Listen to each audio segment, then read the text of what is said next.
now let's start and talk about scripts. So to create a script, it's the same as the work plans and the checklist. You just click the title here, and then you're going to be prompted for the script name. You can put in the objective. This is the purpose of the script. Stay brief with the objectives, but I think they're always good to complete because in one sentence or phrase, a person could know what the script is used for. And I just hit create script. So now you can see down here that I've got these two scripts here, but this is the new one that I just created. The scripts have two sections to them. There's the prompt, which is right here, and then the script. The prompt is an explanation of what's happening. Why would you say what you're going to say over here on the script side? The prompt can also be a question, and then the script side is the answer to that question. So to add a prompt in a script, you just click right here on this add button. Then I'm going to click open the prompt. So if this is a conversational script where it has a beginning and an end, it usually starts with some kind of greeting. So you can just simply put in greeting. And then you save it. And then you go over to the script side. And this would be, hi, how may I help you? So these are the words that are actually spoken when somebody is saying the greeting. So then you think, okay, after the greeting, what's the next part of the conversation? So then you go add script item again, click open the prompt, and then you could say, ask why they are calling. So this is, again, the intention of what's being said over here. So then same idea, click open the script side, and then this is the words that I would use to ask someone why are they calling? Like, how may I help you? So then you just proceed on like this, thinking what is the next piece, and then what is said. So these prompts over here, they give context for what's being said over here. You can also use the prompts to talk about inflection or how to say something, why you would want it said that way, like with compassion, say this. In a customer complaint process, that kind of thought process in terms of inflection is probably important. If scripts are also very common in sales processes or lead generation processes. So in those types of scripts, the prompts are going to be are going to help the person learning this to understand why they're saying something or what they're trying to get across when they say it. So think about the purpose of the script, what is the overall result or objective of it, and then to start to think how can you craft this conversation so that it gets the result in the end. The script items are all drag and drop too, just like tasks and other things in TouchStone, so I'm just dragging this up and down to reorder. Once you've saved a script item like this one, it's all just click to edit again like you're used to with the other tools. This toolbar is very similar to the work plan tools that we've already been through. There is no image uploader in a script, and that's just because images are pictures, and usually a script is a verbal interaction, so there's not really a need for a picture. Having said that, if you do want to reference a picture, you can put it in the document tool right here and then create a hyperlink to it to the script. So this is the hyperlink tool. So I'm just going to hit cancel on this. So let's talk about, just for a moment, some best practices or methodologies related to scripts. Generally, I see two types of scripts. The first that I'll talk about is what I would call a conversational script. So it's a verbal interaction that is meant to be a series of script items or a series of prompts that a person would go through. It's not just one thing they would say. It's usually many things are said. So it's typical to, again, start with the greeting and then end with where the phone's being hung up or the conversation is over. And then you want to think what happens in between. So if the intention is to sell something, then imagine the steps of the sales conversation. And then the prompts really would articulate the steps. A good way to do this is to record someone saying the script or actually going through that interaction. There's a bunch of web tools out that I've seen recently that for really cheaply, they'll take an audio file and then convert it into words. It's just like this online tool. If anyone's interested, email me and I'll send you a link to it. But for like cents on the dollar, you can take a whole recording, like an MP3 file of someone saying something, and it could be transcribed really quickly. And then you can look at those words and then build them into the back and forth of the conversation right here in the scripting template. Think about the techniques that a good salesperson or a good customer service person or a good manager is using to really understand how to get their point across. Also think of the tone of voice, or I said inflection. Also remember listening. Listening is really important during a conversation. So this even says ask for their version, listen. Can you tell me what happened? Remember to repeat back understanding, like just this is the basics of good communication. So what I'm hearing you say is, so think about techniques like that. Sometimes when you're working on a script, you might think, well, how can I document a conversation? Because everybody says it differently. It happens differently every time. I can't explain the product just as it is because it's based on whatever that customer's customizations. So there's all these yeah buts that go on in people's heads when you say, put down the conversation in writing. So I'm not suggesting that that's not true, that there are different things based on different situations. But what I would suggest is that most of it is consistent. So the high percentage of the time, people might be saying it differently, but it's basically the same routine or same conversation that can go from beginning to end. So focus on what is consistent. Imagine to yourself that if this conversation was to go perfectly, how would I drive it from the beginning to the end? Then all the extra things that may or may not happen during the conversation, you could handle with a frequently asked questions script. So this is the second type of script.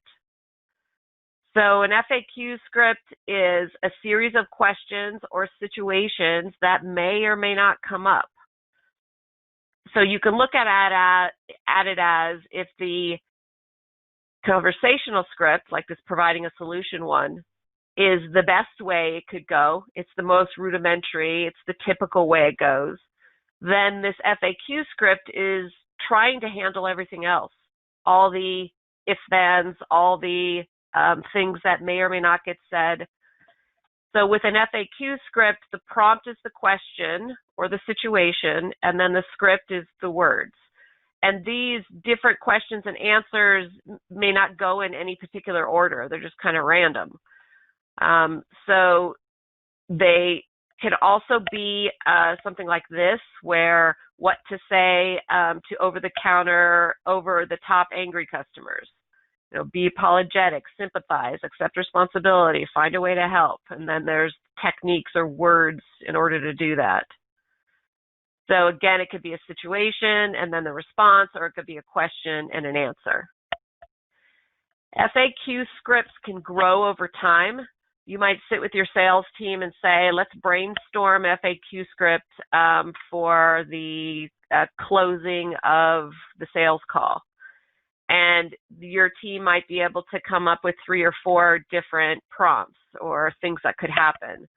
But then over time, now once they become aware of how to document something and why it's important, then it can grow and be added to. Over here on the dashboard, and I'll show you this before we end, you can have your sales team or your customer service people add to a script just by leaving a note for the manager in the script in the dashboard, and then put a save as look at this so that the manager becomes aware of it and then can add that to the script. You could bring up the script once a month in a sales meeting or in a customer service meeting or in a management meeting and ask everyone just to think about it, and did they have any techniques or things that they did that worked well that weren't already a part of the script. So over time, focus on the scripts and grow it and capture your intellectual property. Capture the techniques and methodologies that your employees are developing over time. Put it into your process. One last thing I want to say about scripts is that this script can be a way to improve the learning of team members based on what other team members know.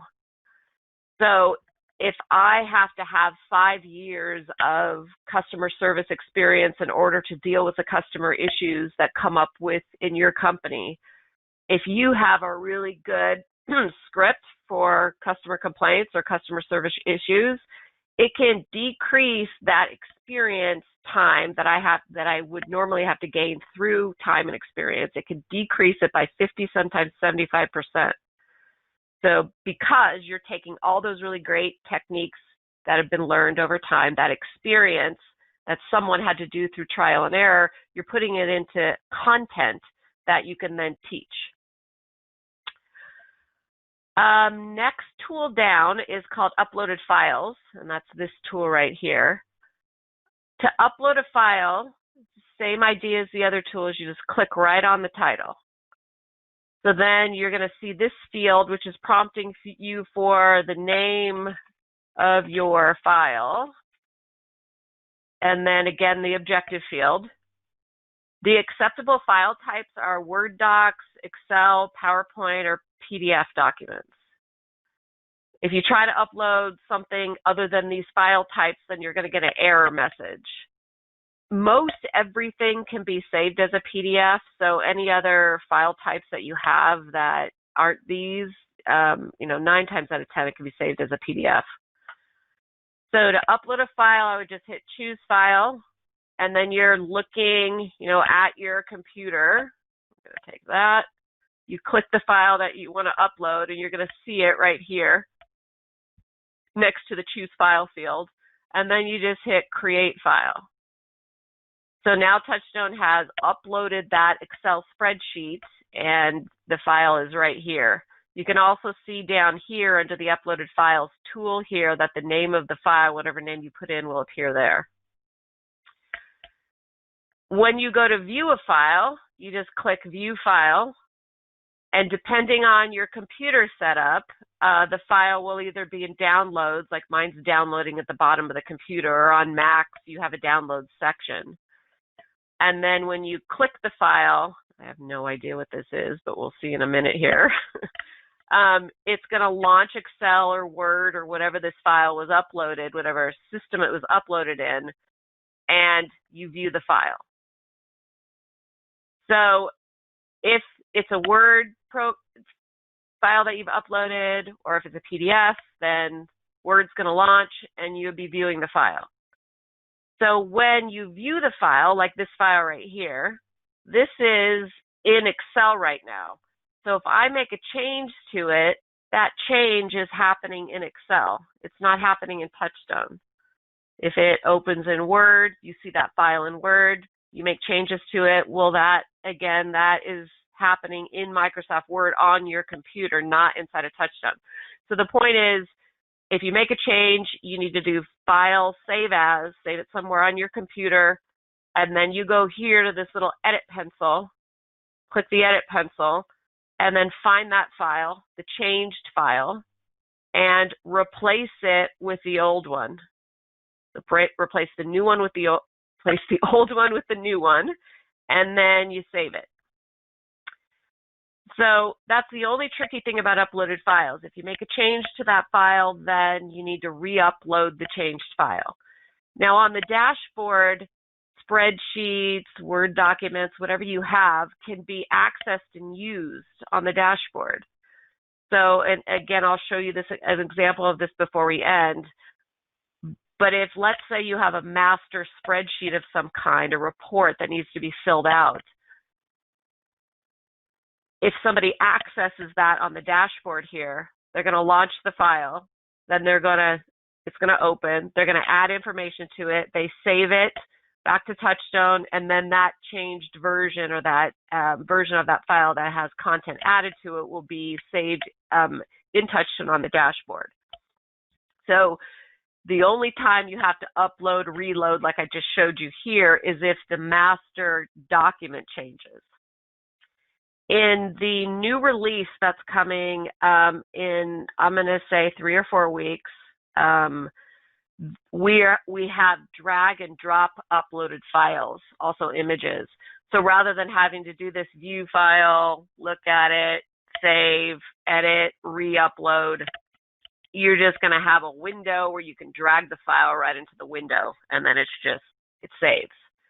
So everyone's pretty excited about that, and that'll be fun to see.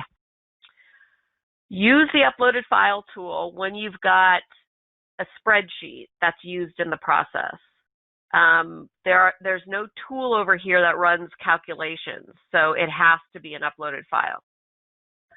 Use the uploaded file tool when you've got a complicated Word document, say, that's got links to other Word documents, or you want that Word document to stay in Word. You don't want it to be converted into something else. It's important that it's a Word document.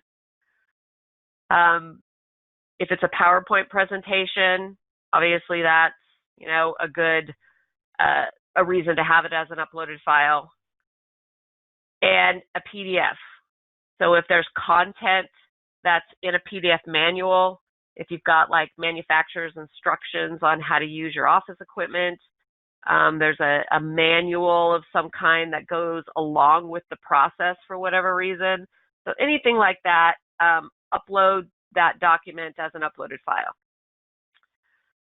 Next tool down here is called the Documents tool. And it's called the Documents tool because it's like a blank Word document. So if I click this, same idea as the other tools, it's going to prompt me for the name of the document, the objective, and then I hit Create Document. When you click right here where it says click here to begin adding content, then it opens and you can see it looks kind of like a blank Word document. It's got the simple functionality of word processing. So the document tool is got a lot of purposes. In a nutshell, it's use it for whatever content you need in the process that doesn't fit into these other tools for whatever reason. So it could be text. So this is just like flat text that I can type, which means you can cut and paste in text from Word.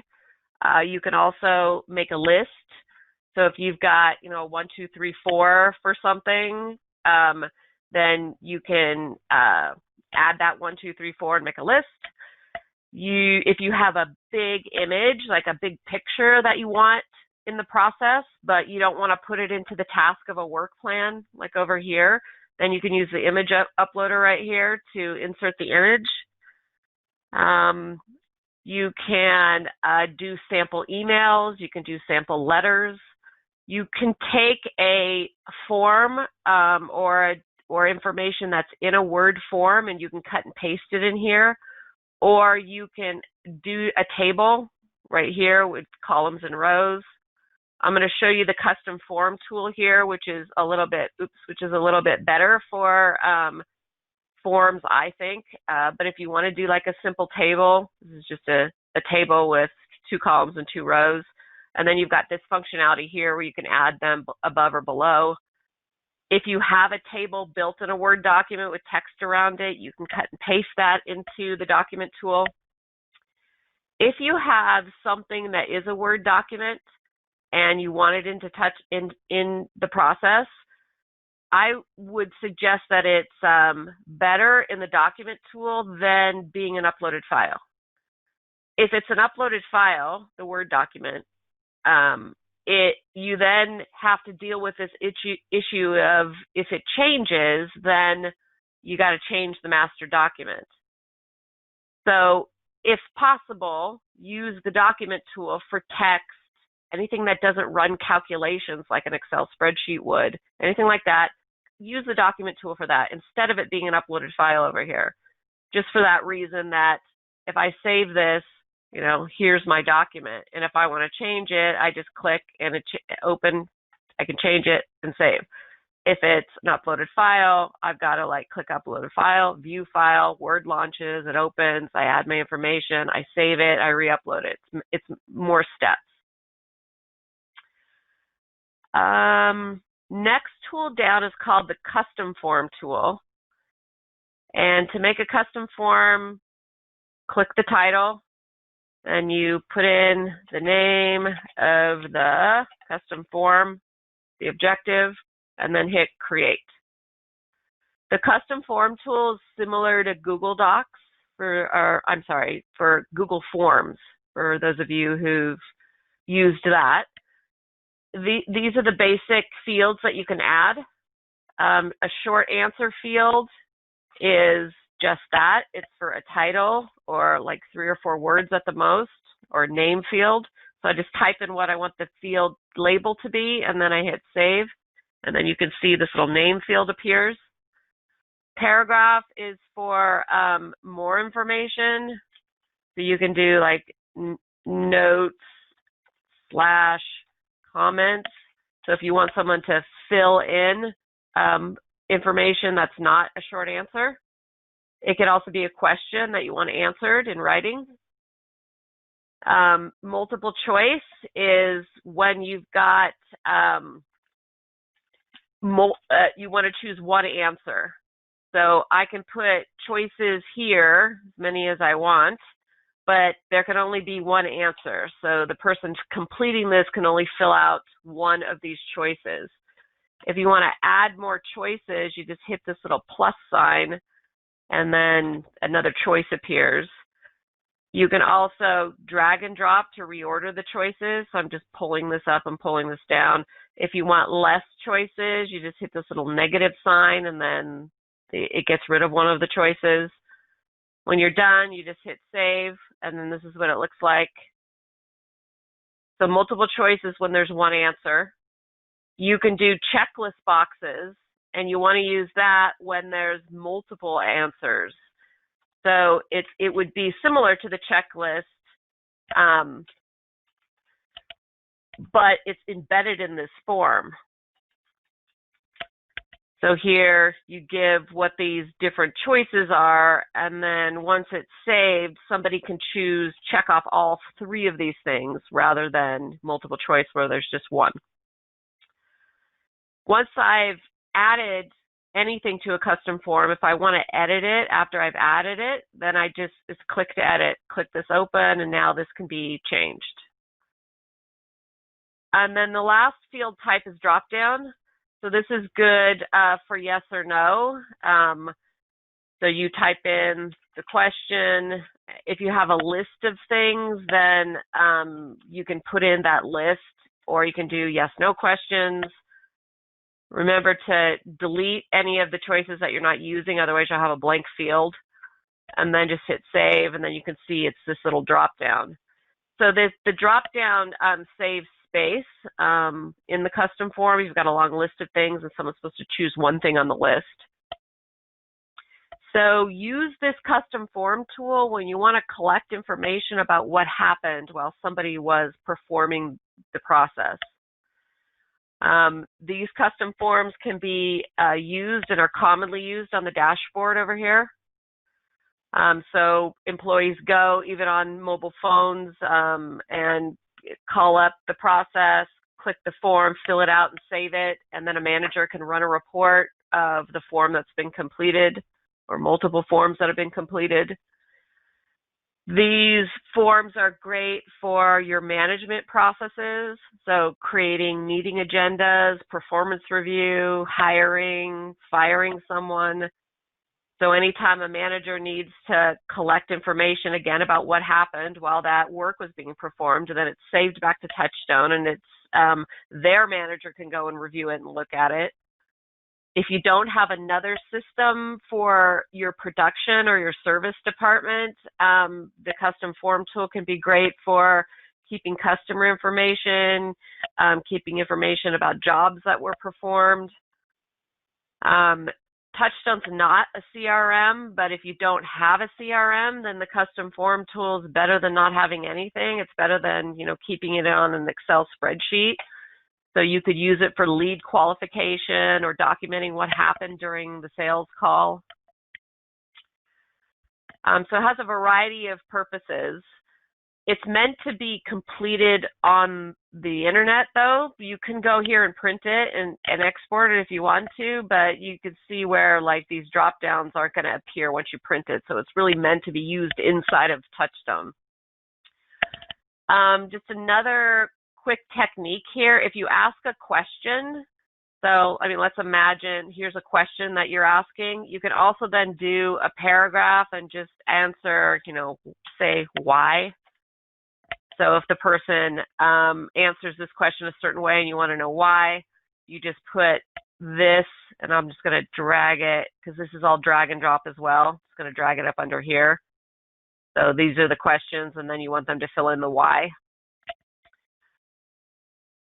Okay, so that is the custom form, and someone's asking to see how it's used. So I'm gonna show that on the dashboard here once we get through the rest of the process tools. I'll show you exactly what it looks like and how it's used. Next tool down is, actually before we move away from that, I just want to show you this. So the custom form tool also is great to build tests. So this is an example of a new employee test that you might choose to create.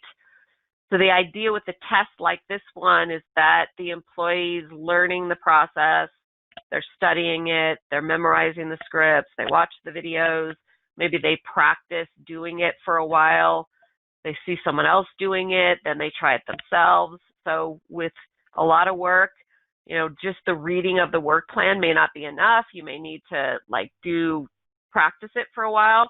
Once the manager feels like, or the employee feels like they're ready, then they would take the test. It could be really a simple test like this one. It could be longer. I like open-ended questions like this one because then it's getting the person to really think about it rather than just ticking off an answer. So when you build a test like this, this is just a great way for the manager to be able to really test the employee's knowledge. New employee training is, I think it gets overcomplicated a lot of the time. If you think about it, it's really the best way to train is really based on traditional education. So what I mean by that is when you go to school, you get a textbook, and then you listen to the instructor. You're supposed to read it in advance, make notes, then you listen to the instructor or teacher talk about it, discuss it. You have group interactions around it. You may practice things together. You may watch a video, and then you get a test just to test your knowledge. So new employee training should follow a very similar format because it's a successful way for people to learn, particularly adults. So the textbook is the process, the work plan, all this content. This is the textbook. The lecture or the discussion has to do with the manager teaching the employee, showing them someone else doing it, having them practice it. Same idea as interacting in a classroom. And then there's a test. So the testing piece is important because you want to really test the employee's knowledge of what they've learned. Okay, so next tool down is called a policy note. So to build a policy, I just click the little policy header, same as the other tools, and then put in the name of the policy. The objectives in a policy, keep them brief, because if you, and this happens to me, if I start to describe the purpose of the policy, then sometimes I'm describing the policy itself. So just try to keep these objectives brief. And then I hit create policy notes. And then this is what the policy template looks like. To add content to it, and Macs are a little bit different. I think they're click to edit, but I'm on a PC now, so I just hit this little edit pencil, and then the policy note opens. In the new release of the process tools page, this is all going to be irrelevant because the policies are they're going to be click to edit, just like the other tools. You don't have to deal with that little edit pencil. So once the policy is open, it has a from and a to. This shouldn't ever be a person's name. It should be like management, something like that, to sales team. You never want it from one person to another person. It's too personalized, particularly inside of a process that everyone sees. Then there's the date that it was created and then the effective date. You just hit the drop downs here and choose these different dates. Depending on the policy, sometimes it's good to give people a few days between the actual date it was created and the effective date, new or revised, and then here's where the text of the policy statement goes, right down here. Once you're finished filling it out, then you just hit this little save button right here, and then you can click back on the policy over here. You can hit this little I, which takes you back to the view of it. And then if you want to edit it again, just click the little edit pencil and it all opens back up. On the dashboard, when a process is assigned to an employee, you can require that or ask that employee to go to the dashboard, click the policy, and make a note to you that they've read it. So that's a good management technique because it really solidifies the fact that the employee did read it and they're making a note to you saying, yes, I've read this. And then if the policy is ever violated or you notice when it's not being followed, you don't have to have this conversation of did they read it or not read it. Well, there's evidence right there that they did read it. And then it could become what's really important is why isn't it being followed? We put policies inside of the process that it's related to. Sometimes I see businesses have these huge policy manuals that are just pages full of just very detailed policies on all topics. An employee handbook is a little bit different because that has, some basic legal and employee-wide guidelines in it that are important for that reason. But all other policies, if you have them all just in a big manual, the issue with that is the employee's not going to remember because there's no context for it. There's no way to relate it to work that they're doing. So in that example, you might get employees saying all the time, well, I don't remember that. Like I read that in a huge manual when I got hired 2 years ago. How am I supposed to remember that? So by putting it in the process it relates to, it builds in the context for it, which is basically telling the employee why it's important. So use this policy note tool when there's something legal or compliance or safety related. That's just really essential. Some of you are in industries that are heavily regulated, and so you're going to have a lot of policies.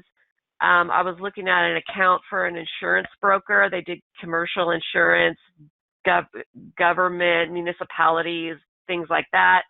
So they had literally like 2-inch wide binder that was created by the government or whoever to make sure that they're following all these regulations. Well, it felt like a daunting task, but they slowly over time just started pulling out the policies and putting them into the process that they were related to, like this one. And the difference it made was huge because the employees could see for the first time in a lot of cases why it was so important to follow that policy. Another way to use policies is for change management. So, or it's also called rules management. The idea behind that is if you have a culture, say, that you want to change, And say you had a sales manager that came in that had unethical practices, was like, pushing the envelope with customers, or was just like a negative person that was cynical about everything. And then, before you know it, your whole sales team is unhappy and they're not treating the customers well and each other well. So if you want to change something like that, first of all, the manager's got to go. But then after that, or that person has to agree to change. After that, you can put a policy in place. No customers will be spoken to in this way, or salespeople are never to give discounts, or whatever it is. You put it in black and white, and you create a policy for it, and you have the entire team go and read it and make a note to you that they've read it. Something about putting it in writing like that and having them agree has a big impact. It's way different than just saying, don't do this, don't do this, don't do this. It can change things, and then you have something to point to. So when you see that behavior, you can say, hey guys, remember the policy we created together? Let's try to live by that. And then it gives you something to point to. Next tool down is the video uploader. So to upload a video, you put in the title. So just like the other tools, or just like uploaded files, you hit choose file right here, and you're going to find your video. It has to be the acceptable file type. And then you hit save up here, and TouchStone uploads the video. Super simple. In the new version of the process tools page, these videos are going to be drag and drop, which is going to be even better. So shoot a video when the process itself is visual. So you can either take your phone and take a video with the phone, or you can do a screen capture video. Anytime the process lends itself to that kind of description, then definitely do a video. Videos are really great for training because it just kind of enhances the visual. There's this tool up here, and some of you have seen me use this before, but I know there's some people new on the line, so I'll just show it again. This tool is called Loom. It's Loom, and it's got a Chrome plugin. So it could be a little icon if you're using Chrome. I'm just going to go start recording.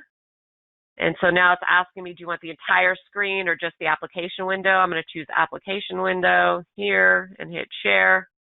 So now it's going to give me a countdown. So I would just be speaking into my computer. You have to have a headset to do this.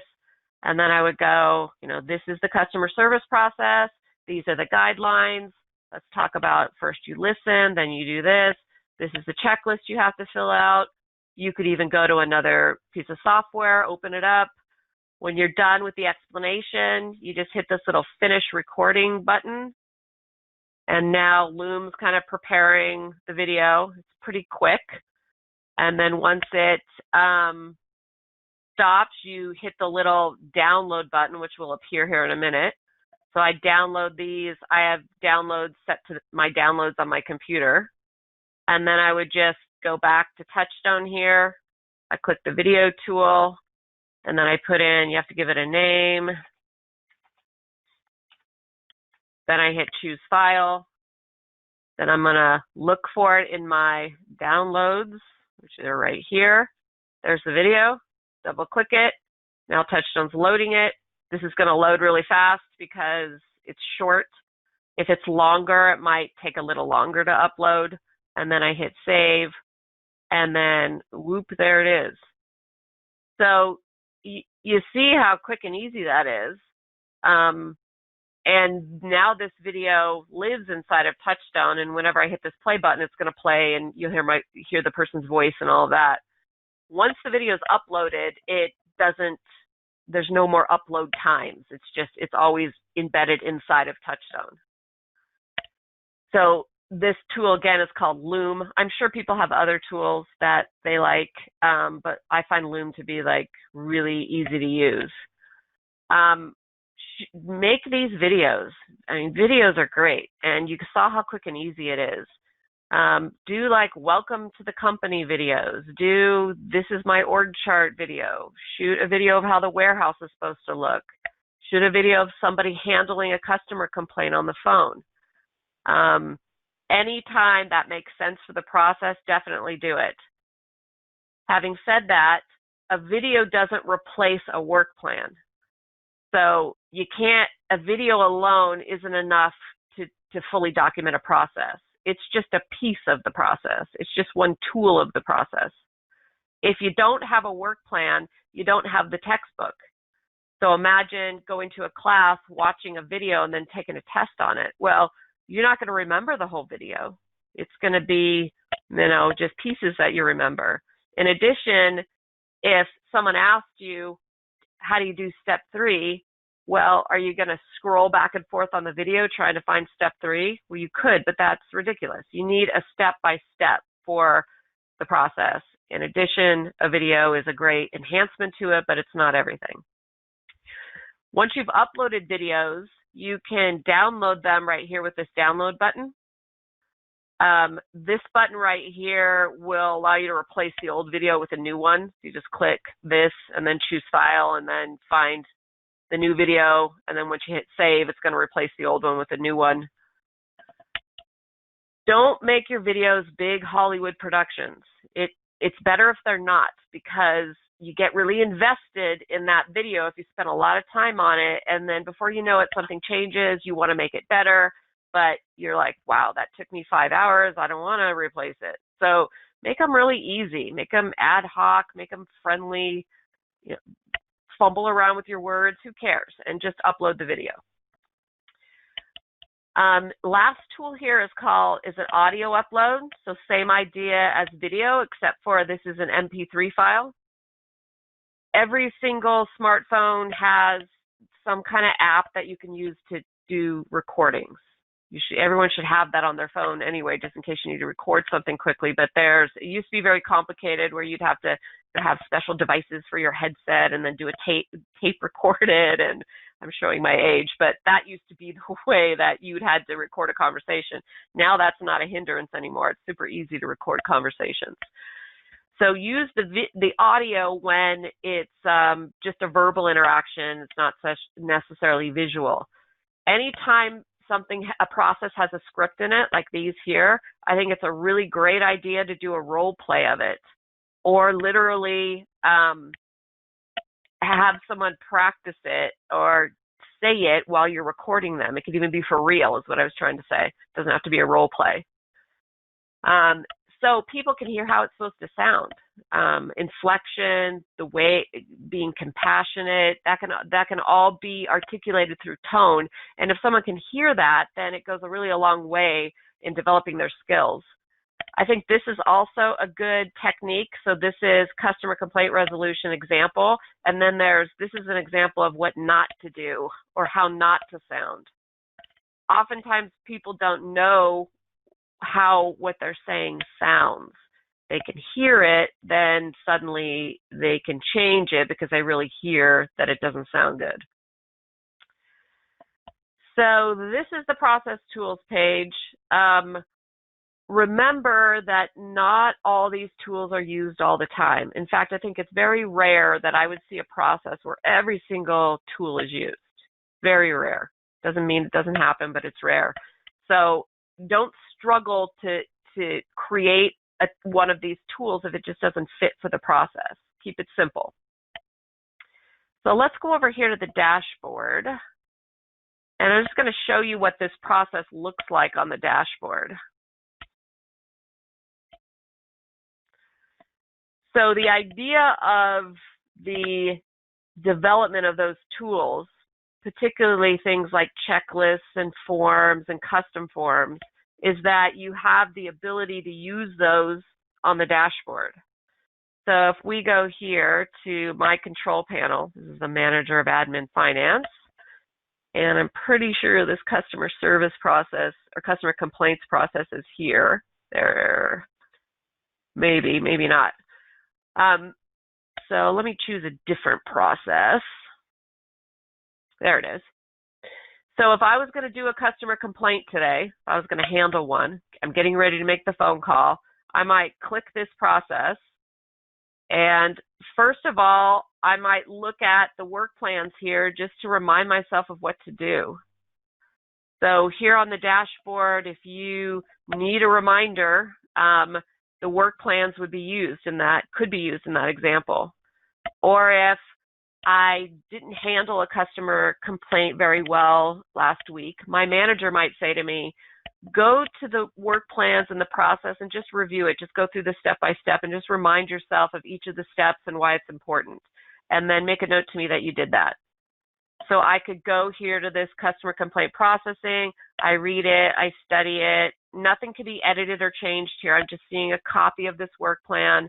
And then here I would go read as requested. And you can decide what notes you want employees to leave. And then you save it.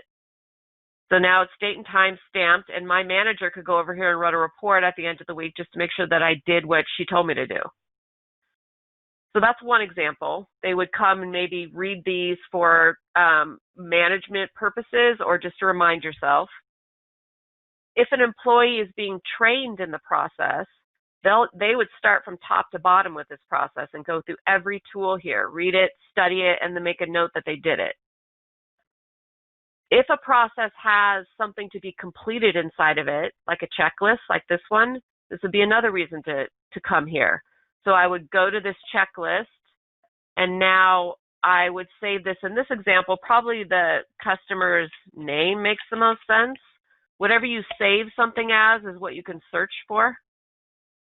So then I can go and like tick off these boxes as I do it, and then I save it. So in another few weeks, we're going to have a complete training on the full use of the processes on the dashboard. But I'm just giving you an idea of what it looks like once we've gone through, since we've gone through all the tools, what it looks like here on the dashboard. If there's a script in a process, I might just have, depending on how complicated it is, I might just have this script open right here. And so I can look at it. If I'm on the phone, I can just have it here in front of me. Another way that scripts are great is if you lose your way in a conversation, so the customer kind of takes you off on some tangent, but you need to get back to a certain result in that conversation, then the script can help you see where you are and pull yourself back. Also, if I notice something that needs to be changed in the script, or I did something a little different that I thought really worked well, I could make a note to my manager, say, look at this, and then make a note about some innovative ideas that I've come up with as I'm doing the work. So it could be a new frequently asked question and the answer. Suggesting your employees do stuff, start creating a culture of innovation where your people are always not just thinking, I'm just going to do it. They're also thinking, how can I make it better? How can I make it better? So then once this is saved, then, obviously the manager can look at that. Keeping down here, this is the uploaded files. So here I can click open this file. So this is the master file. If I hit view file, it's going to launch Excel and show me that spreadsheet. So here I could fill this spreadsheet out or change something on it, and then I go here and upload the completed file. So once I've uploaded the completed file, and I'll just do this real quick so you can see, it's not changing the master file. And then I'm going to save it. So now if we go back here and go to this uploaded file, if I look over here in the saved area, here's the file. So it's the master file that I've added information to. If I go back and hit view file again, I'm going to get a copy of that master file.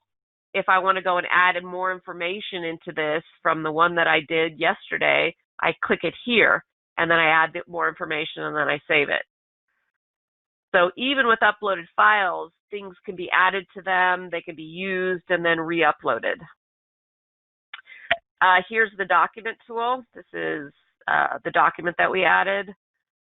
These are the custom forms. These are things that almost have to be used on the dashboard. So if I'm taking a customer complaint, I click the customer complaint form, and then I could fill all of this out. I'd probably save it as the customer's name. Once I hit save, it date and time stamps it. It also has this little print button, which creates a PDF of this, so I could download it somewhere else. The employee would take the test, they fill it out, save it. A policy note, they could choose the policy and then say, read and agree and save it. So now my manager has a note or an instance that I've read and agreed to this policy. Same with videos, they can be marked as read or watched. So let's go back here. I have a few minutes left. I just want to talk about a few processes from our library real quickly here. So these, I'm going to drag this to the top. There's some really great recruiting and hiring and onboarding processes that are in the library. But I just chose these three right here just to highlight for you. The library processes can be downloaded from running the business, and then you can edit and change and make additions to it, kind of make them your own. And then when you assign them to the job description of the person who does that work, like this admin finance manager, then they appear in the dashboard here or in this control panel. So if I'm going to go and do a new employee search, I could click this process, and then I've got content in here on how I would begin to define and review the job description and decide on the salary for that position, how I would begin the search. Got a couple job applications here, like detailed and simple. And then it's got some documents like a no thank you letter. Here's some sample recruiting advertisements. These I think are good because if you look at recruiting advertisements, they all kind of look the same on Monster or wherever they're put in. If you think about writing a recruitment ad that's like selling your company, like it's an advertisement for employees, think of great headlines, looking for great people, the casting call, come share in our profits. So you're advertising for that employee by coming up with a creative recruitment ad. So there are tips and techniques here in this recruiting process that you can use and edit and change. Then we've got also a great interviewing process right here. And I know I'm clicking fast, but you can go and download these processes and look at them more thoroughly. There's one on how to screen resumes over the phone, an initial phone interview with profiling tools. I think this is a great idea rather than just, looking at a resume and deciding to bring that person in. Do a screening over the phone. You can tell a lot about the way someone articulates themselves, what they say, how they answer a few simple questions, and you're going to save time by ruling people out through that initial phone screening. And then there's all these different ideas for questions, motivational questions, managerial questions.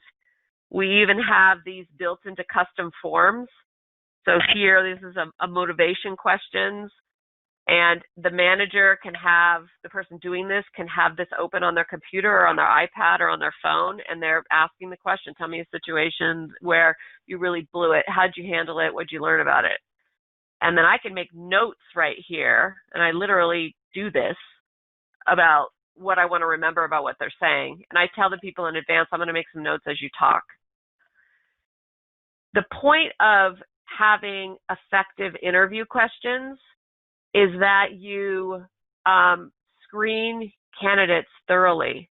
There's nothing more expensive than making bad hires. It's a huge amount of effort. There's a lot of time and energy that gets put into it, which equates to money. And when you make a bad hire, then you lose all that. So thinking through what are going to be your effective questions that you want to use and ask every employee. And then lastly, good onboarding. So here's our onboarding process. And again, this can be edited and changed and kind of made your own. Here's work plan on first day, preparing for a new employee to come, first day of training, so what you want to take them through their first day, what you do after 30 days, what you do after 60 days. There's an onboarding checklist that you can develop. This is a document here called Onboarding Stats that I'll just show you real quick. This is one of the reasons why good recruiting and hiring, good onboarding is so important. 22% of new employee turnover occurs in the first 45 days of employment. You get a really good candidate, you get them in, you do horrible onboarding, terrible training, and after 45 days, they're like, I'm leaving. 4% never return after the first day because the first impression wasn't good. In the first 6 months, new employees make their decision whether or not to stay.